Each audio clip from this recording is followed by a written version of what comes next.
खंडन, हरे मृदुल। उस फिल्म की चर्चा का कारण एक नग्न दृश्य था। दर्शकों में यह जानने की बड़ी जिज्ञासा थी कि स्वयं हीरोइन ने यह दृश्य अभिनीत किया है अथवा इसे फिल्माने के लिए किसी एक्स्ट्रा कलाकार की मदद लेनी पड़ी।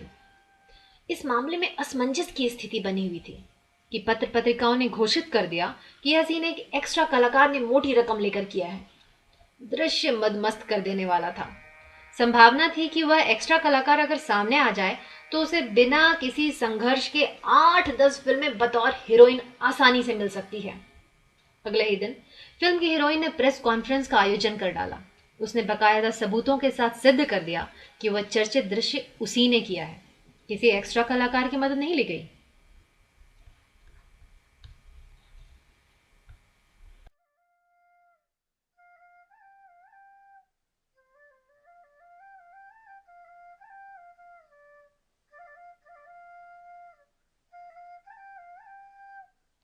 बिना शीशों का चश्मा, रामकुमार आत्रेय।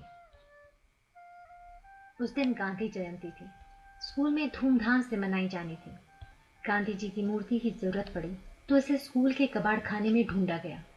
ढूंढने वाला एक अबोध बच्चा था। उसके अध्यापक ने उसे ऐसा करने को कहा था। मूर्ति वहीं एक कोने में पड़ी मिल गई। प्लास्टिक की थी। फिर उसका चश्मा गायब था। बच्चे ने बहुत ढूंढा पर नहीं मिला। कबाड़ के ढेर में मिलता भी तो कैसे मिलता। बच्चा मूर्ति को झाड़ पोंछ कर बाहर ले जाने लगा तो अचानक वह बोल पड़ी, बेटा जरा रुको।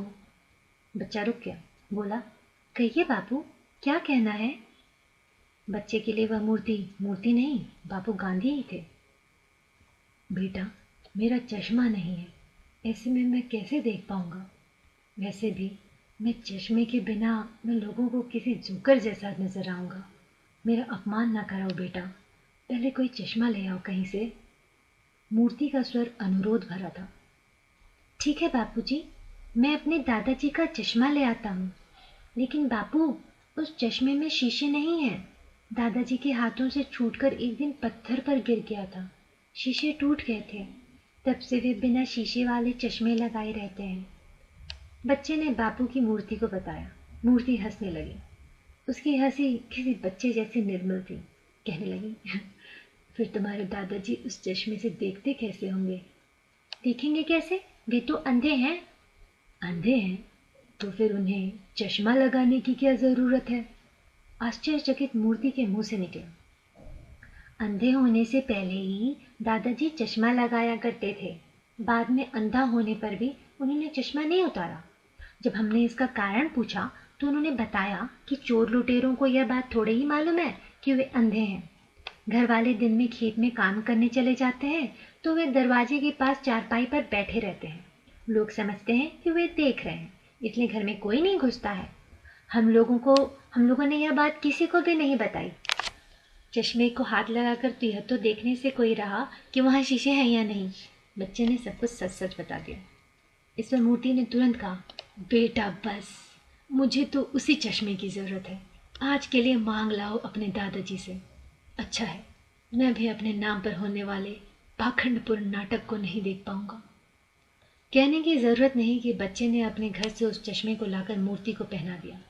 आश्चर्य तो इस बात का था कि समारोह की समाप्ति के पश्चात जब उस बच्चे ने उस चश्मे को घर ले जाने के लिए उतारना चाहा तो वो उतरा ही नहीं। अब वह मूर्ति का स्थायी हिस्सा बन चुका था।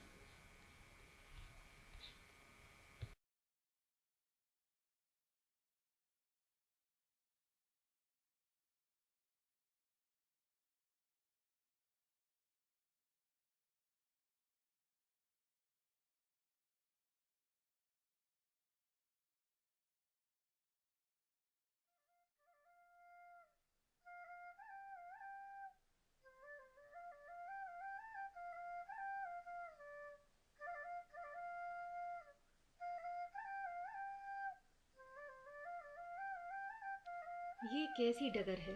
Martin John. बरसों बाद जब वह अपने गांव आया तो सबसे पहले उस स्कूल को देखने पहुंच गया जहां उसने अपनी शुरुआती तालीम पाई थी।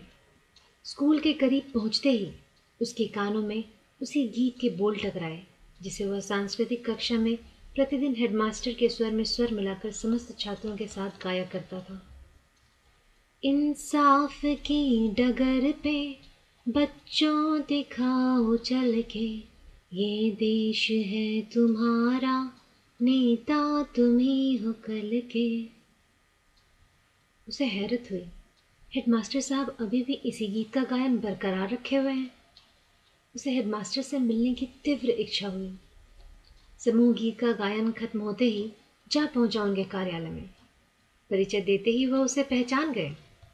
इजाजत पाकर वह कुर्सी खींचकर बैठ गया। हाल समाचार के बाद बातचीत का दौर शुरू हुआ। घर परिवार गांव समाज राजनीति से गुजरते हुए बातचीत का सिलसिला देश पर जा टिका। सर, एक बात पूछूं? हाँ हाँ, क्यों नहीं। आप एक लंबे अरसे से बच्चों को वह गीत गवा रहे हैं। गीत गाने वाले बच्चे आज बड़े हो गए होंगे। हाँ हाँ बिल्कुल, जैसे तुम। तो सर, इस दौरान आपको कोई ऐसा बच्चा मिला जिसने इस गीत को अपने जीवन में उतारा हो? मेरा मतलब कोई ऐसा नेता, अफसर, देशभक्त। सवाल सुनकर उन्होंने अपना चश्मा उतार कर टेबल पर रख दिया। एक लंबी सांस खींचकर गर्दन पीछे कर ली। एक पल यथावत रहने के बाद इन्होंने पहलू बदला। गर्दन सीधी कर आंखों में झांका। कुछ कहने के लिए उनके होंठ अभी खुलते कि उन दोनों की नज़र उस व्यक्ति पर पड़ी जो तेज कदमों से कार्यालय में दाखिल हुआ और बड़ी बेअदबी से कुर्सी खींचकर बैठ गया। बैठते ही शुरू हो गया। इम्तिहान कब शुरू हो रहा है सर? अगले सप्ताह से, हेडमास्टर ने धीमे स्वर में जवाब दिया। देखिए, इस मर्तबा मेरा बेटवा सोनू को पास करवाना ही पड़ेगा। अच्छा लिखेगा तो पास करेगा ही। वो सब छोड़िए सर, 2 साल तो अटका दिए उसको। इस बार ऐसा नहीं होना चाहिए। लेकिन ऐसा करने से उसकी नींव खराब हो जाएगी। उसकी नींव की फिक्र मत कीजिए सर, आप मेरा फिक्र करें। आपको क्या हुआ सूरज भान जी? सर, आप तो जानबे करते हैं, जब हम स्कूल में पढ़ते थे तो गांव समाज में कितना ख्याल रखते थे। अब मौका आया है कुछ बड़ा करने का। अगले महीने पंचायत का चुनाव होने वाला है। आपको जानकर खुशी होगी कि हम भी चुनाव लड़ रहे हैं। लेकिन सोनू के पास फेल होने से इसका क्या संबंध? सूरज भान की बातें उन दोनों को पहली सी लग रही थी। आप नहीं समझ रहे हैं सर। देखिए, हम समझाते हैं आपको। अगर सोनू फेल हो गया तो मेरी साख गिर जाएगी। गांव वाले यही समझेंगे कि अपने बेटवा को पास करवाने जैसा मामूली काम ये उम्मीदवार नहीं करा सका तो आगे चलकर हमारा काम क्या खाक करेगा? हमारा इज्जत और भविष्य का सवाल है सर, आपको हमारा मदद करना ही पड़ेगा। कहकर वह झटके से उठा और तेज कदमों से बाहर हो गया। दफ्तर में सन्नाटा पसर गया। तूफान गुजर जाने के बाद का सन्नाटा, कश्ती डूब जाने के बाद की मातमी खामोशी। हेडमास्टर साहब ने बुझी आंखों से अपने पुराने छात्र को निहारा। आंखें जैसे कह रही हूं, मिल गया ना जवाब।